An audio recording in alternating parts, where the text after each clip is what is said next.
Olá pessoal, tudo bem? Meu nome é Paulo César, PC, professor de Geografia. Você conhece os principais movimentos migratórios internos do Brasil? Então, vamos à aula!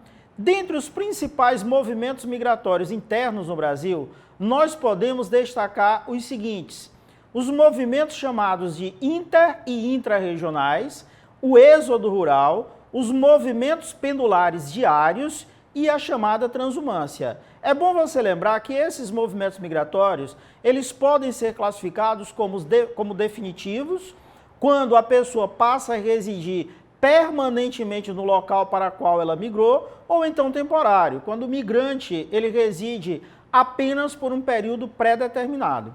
Eu gostaria que vocês observassem essa expressão migrante. Quando o deslocamento ele é interno, quando o deslocamento é feito dentro das fronteiras brasileiras, você não usa a expressão imigrante ou emigrante.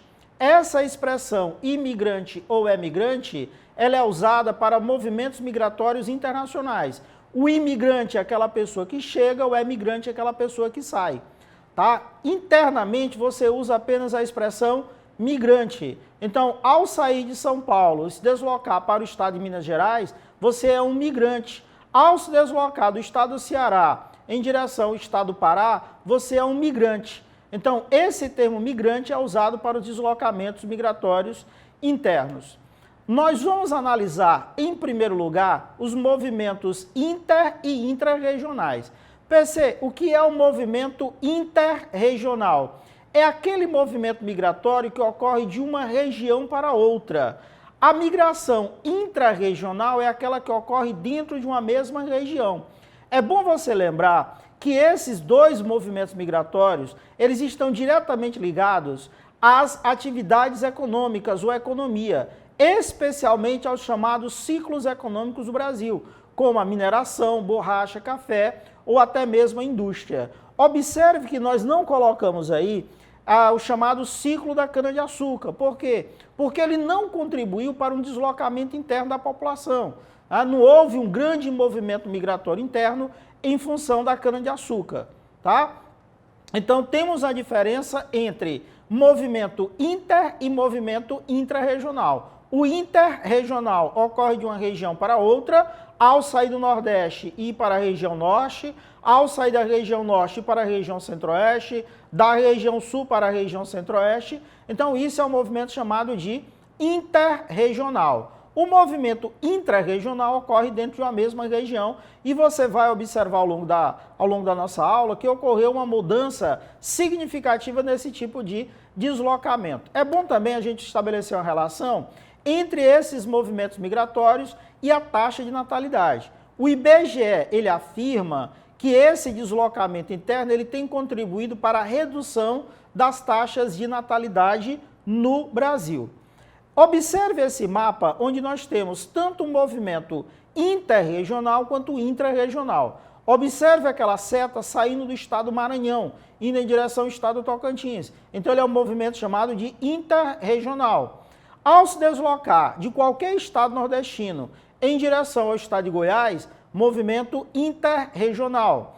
Ao se deslocar do estado de São Paulo em direção ao estado de Minas Gerais, é um movimento intrarregional. Então, lembrando mais uma vez, o movimento interregional é aquele que ocorre de uma região para outra. O movimento intrarregional ocorre dentro de uma mesma região.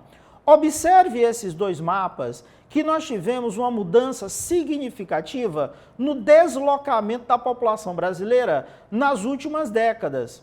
Entre 1960 e 1980, a grande área de atração do Brasil era a região sudeste, era o estado de São Paulo. Então observe que aquela seta do Nordeste em direção à região sudeste, ao estado de São Paulo, em especial, ela é uma seta que apresenta um fluxo bem mais intenso. Observe que a partir da década de 90 em diante, continua ocorrendo esse fluxo migratório, porém aparecem outras áreas de atração. E nós temos que entender isso. Nas duas últimas décadas, pessoal, nas 3 últimas décadas em particular, ocorreu uma mudança significativa no deslocamento interno da população. Outras áreas de atração apareceram. Então, a região sudeste, observe, continua sendo uma grande área de atração. Porém, nós temos hoje a região norte e a região centro-oeste como grandes áreas também de atração. E observe que entre o período de 80 para 90, a região sul do Brasil se transformou numa grande área de perda de população, assim também como a região nordeste do Brasil. Esse gráfico, ele é simplesmente espetacular.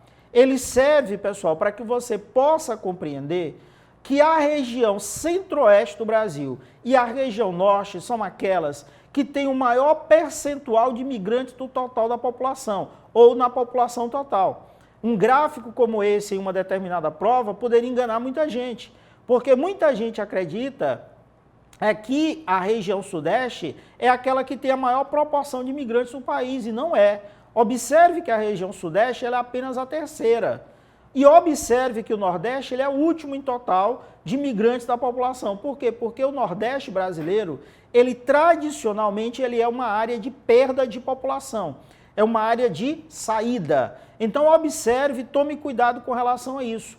A região centro-oeste é aquela que tem percentualmente o maior total de imigrantes da população. E a região norte é a segunda. Então são duas grandes áreas de atração populacional atualmente no Brasil. Bem, quais os principais movimentos migratórios inter e intrarregional? Lembrando mais uma vez, interregional de uma região para outra, intrarregional dentro de uma mesma região. Então nós destacamos os seguintes, tá? Primeiro, o movimento migratório de nordestinos e paulistas em direção à região das Minas. Observe que não é para o estado de Minas, é para a região das Minas. Quando nós falamos em nordestinos, em Minas, em Goiás, aí nesse período, a gente está dizendo o que é hoje, não naquele período. Naquele período não existia essa noção de nordestino, de mineiro, de goiano, de mato-grossense. Então, observe que nós temos a migração intensa de nordestinos e paulistas em direção à região das Minas. Isso aí é o quê? Isso aí é no século XVIII. Então, a principal área de atração, é claro que foi o estado de Minas Gerais. Depois nós tivemos aí Goiás e a região também do Mato Grosso. Gostaria também de chamar a atenção do amigo, da amiga, que para esse movimento, ele contribuiu, além de aumentar o fluxo populacional no interior do território brasileiro, ele também contribuiu para promover uma integração entre as diversas áreas aí da colônia, como também contribuiu nesse momento para interiorizar o processo de ocupação do Brasil. É o primeiro grande fluxo migratório interno no Brasil, tá? Nós temos outro importante fluxo migratório interno, que é de nordestinos em direção à Amazônia. Eu tenho dois períodos importantes. O primeiro do século XIX, isso aí nós chamamos de ciclo da borracha, esses dois períodos aí. O principal foi do século XIX, início do século XX, tá? É nesse momento que nós vamos ter a ocupação do estado do Acre. E o segundo momento, durante a Segunda Guerra Mundial, onde o Brasil, como um esforço de guerra, aumenta a produção de borracha para atender os aliados. Tá? Então nós temos aí dois importantes movimentos migratórios. Tanto o primeiro quanto o segundo são movimentos interregionais, de uma região para outra. E observe que desde o século XVIII que o Nordeste é uma típica área de perda de população. O outro movimento migratório que nós temos esse slide está mostrando de nordestinos e mineiros em direção ao interior do estado de São Paulo e norte do Paraná.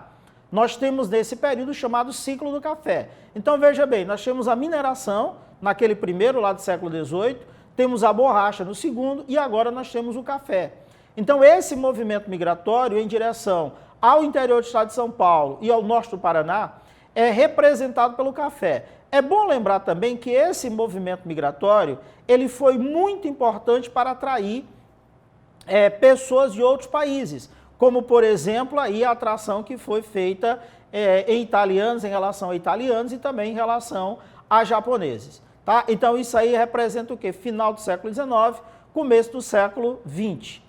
Bem, outros movimentos migratórios que nós temos, de nordestinos em direção a São Paulo e Rio de Janeiro, em função da industrialização, isso aí na década de 1950, pós Segunda Guerra Mundial, o Brasil vai se industrializar e aumenta o fluxo migratório em direção a essa região. Acho que vocês devem lembrar muito bem a letra daquela espetacular canção que diz: "Tá vendo aquele edifício, moço? Eu também trabalhei lá."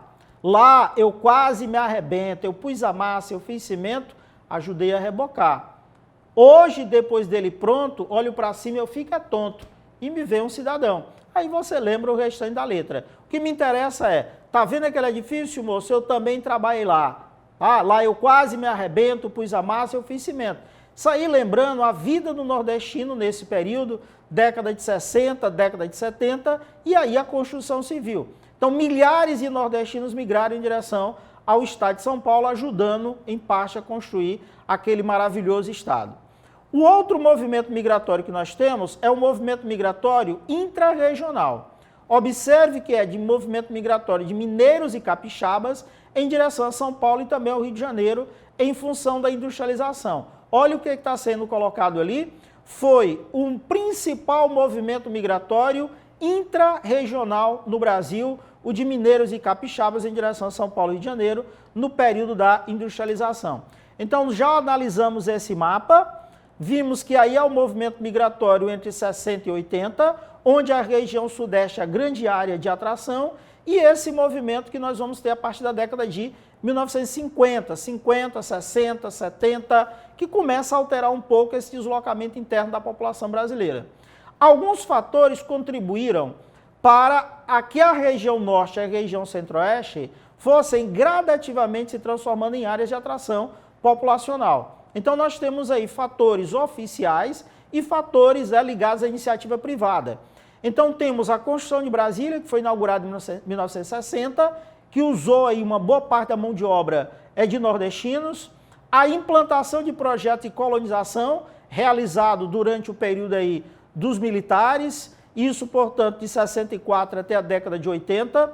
Eu me lembro bem de dois slogans que foram usados nesse período. O primeiro deles era levar homens sem terra para uma terra sem homens. Então, pegava nordestinos e levava para aquela região para incentivar a ocupação. E o outro era integrar para não entregar. Os militares acreditavam que, se não ocorresse um rápido ocupação daquela região, ela poderia ser assimilada, poderia ser ocupada por estrangeiros. Construção de rodovias e também usinas hidrelétricas. Então, observe que o primeiro, o segundo e o terceiro, eles estão ligados a iniciativas do Estado. Então, poderíamos citar aí a construção da Belém-Brasília, a construção da Transamazônica, usina hidrelétrica de Tucuruí, foi construída aí no Rio Tocantins, no estado do Pará, que contribuíram para a atração de população. Então, nós temos também os projetos de mineração, também iniciativa do Estado. O grande projeto de mineração que nós tivemos aí foi Serra dos Carajás, aí no estado do Pará, e os garimpos, que são iniciativas particulares, iniciativas privadas, e o grande exemplo de garimpo foi o garimpo de Serra Pelada na década de 80. Nós passamos a ter um redirecionamento dos fluxos migratórios. Então, a partir da década de 60, mas ele é intensificado na década de 70 e 80. Nós temos grande migração, como a gente acabou de ver, para as regiões norte e centro-oeste. A chamada Marcha para o Oeste foi o último dos grandes movimentos migratórios de âmbito nacional e interregionais. A partir da década de 1990, verificou-se uma mudança nos polos de atração e passaram a predominar os fluxos migratórios bem menores e de âmbito intrarregional, ou seja, dentro de uma mesma região. Então, o nordestino, ou intraestadual, então o nordestino ele continua migrando para São Paulo. Porém, agora temos uma intensificação daquele deslocamento interno. Exemplo, se o cearense ele migrava muito mais para São Paulo, passa a migrar agora para a capital do seu estado ou para outras capitais nordestinas. Então, isso terminou levando ao crescimento de algumas cidades de porte médio, que são as cidades que mais crescem hoje no Brasil. São aquelas que apresentam as maiores taxas de crescimento. São aquelas entre 201 mil e 500 mil habitantes. Outro movimento migratório importante que nós não poderíamos deixar de falar é o movimento migratório em direção às fronteiras agrícolas, como Mato Grosso, Roraima e também o estado de Rondônia. No caso aí o estado de Rondônia, o Piauí, o Maranhão, Tocantins e Bahia. Chama a atenção especial para Piauí, Maranhão, Tocantins e Bahia, essa região que está sendo mostrada no mapa, que em função da expansão da lavoura da soja, muitos migraram em direção a essa região. Aqui, novamente, né, mostrando aqui, temos aqui a imagem, mostrando aí sobre o movimento migratório interno no Brasil. Tá? Então, pessoal, espero que a aula tenha sido boa, espero que ela tenha sido proveitosa. Um grande abraço, pessoal. Tchau.